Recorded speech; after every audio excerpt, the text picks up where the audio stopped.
C'est une excellente nouvelle pour Huawei puisque c'est la modernisation du réseau par l'opérateur VOO. Alors que pour la plupart des Owetois aujourd'hui c'était très compliqué en termes de connectivité. Nous étions interpellés régulièrement par rapport à un problème de connectivité. Et donc par la modernisation de l'ensemble du réseau, il y aura à très court terme, puisqu'on annonce la fin des travaux d'ici le mois de juin, la fin des zones blanches sur le territoire.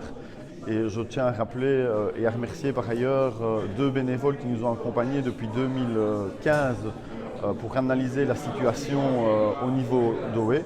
Et à l'époque, seuls 12% des ménages owetois bénéficiaient d'un service de télécommunication correct. Ça permettra aussi quelque part d'ouvrir la concurrence puisqu'on était quand même relativement limité dans l'état actuel des choses par rapport aux opérateurs puisque vous ne pouvez pas ou très peu permettre de raccordement Internet. L'opérateur principal était Proximus. De par l'arrivée et la modernisation du réseau, j'ai envie de dire la concurrence est ouverte et les habitants pourront faire le choix qu'ils souhaitent.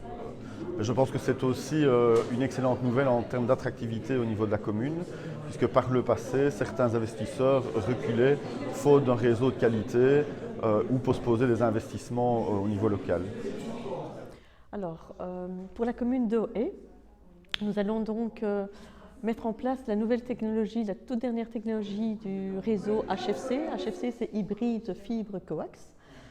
On met en place la dernière technologie qui permet la disponibilité du service 1 gigabit par seconde pour l'ensemble des citoyens d'Oé. Donc l'ensemble de la commune, 100% de la commune, aura très prochainement, entre juillet et août, aura le service. Ce qu'on fait, c'est qu'on reprend le câble existant unidirectionnel de télévision. Sur ce câble, on remplace tous les équipements actifs coaxiaux, on remplace des câbles et au préalable, on a été créer des poches et on a posé des fibres pour créer des poches. Donc on a posé des fibres depuis le mois de janvier environ, on a commencé les travaux. Il y a eu des travaux d'élagage, des travaux de pose de fibres, des travaux de remplacement de câbles, le lancement d'équipements. Ces travaux devraient se terminer probablement pour le mois de juin, ça devrait être terminé, juillet, août, ils auront. Et voilà, ce travail permet, le grand avantage c'est que les citoyens peuvent bénéficier de ce service sans devoir ouvrir leur voirie, sans devoir ouvrir les trottoirs, sans devoir percer les façades. On réutilise le câble de raccordement qui est existant pour le service de télévision et sur ce câble coaxial, on fait passer le service Internet avec la voie retour. Donc pas besoin pour les citoyens d'ouvrir leur façade ou leur voirie, ce sera disponible immédiatement. Les citoyens auront une communication de notre part dans le courant de l'été.